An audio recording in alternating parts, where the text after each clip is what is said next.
So the whole stroking of a pet, a soft pet, actually opens our heart to connection and empathy. So we actually can build the capacity to be more empathetic because we're stroking something that is actually allowing us to connect. So what also happens with that, that means that if they are quite often distressed, they don't always need you as they're growing up. They can go to their pet and the same thing happens. It can lower the cortisol levels beautifully. And a lot of boys will go and get the dog on the way home from school because the dog's not going to try and interrogate them. And it's that whole notion of opening our hearts to unconditional love. And I love dogs the most because, of course, they just pure unconditional. They just love you when you do a punami.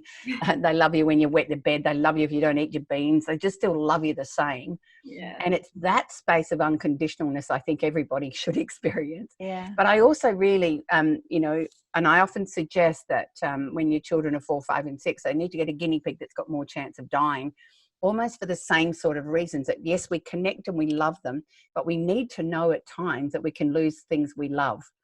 And the earlier we experience that and earlier we see how we recover from that, the better we're wired in adolescence and adulthood to loss. And I think so again, it's a double whammy. When you never want your dog to die, and when they do, it's a teachable moment. And then what is it for us if we've had a lousy day? That dog just still loves us the same. We've had a shouty moment at our kids and the dog's just wagging their tail going, yeah, she's all right. They don't talk back. They don't talk back, and I think, the responsibility of looking after one as well, all that sort of stuff.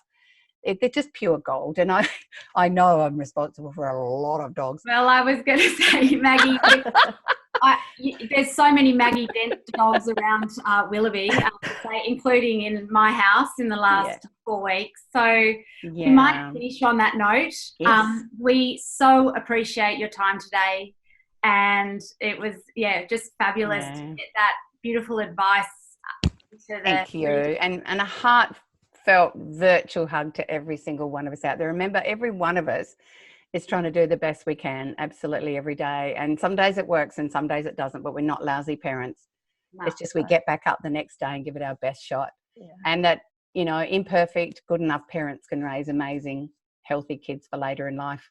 Seriously. Oh, beautifully said. That's Thank so you lovely. so much. Thank you. Thanks for all that you're doing to support our new mummies. Thank you. Oh, thank you. And thank you to you too. And thank you for being here today. It's been so lovely chatting with you.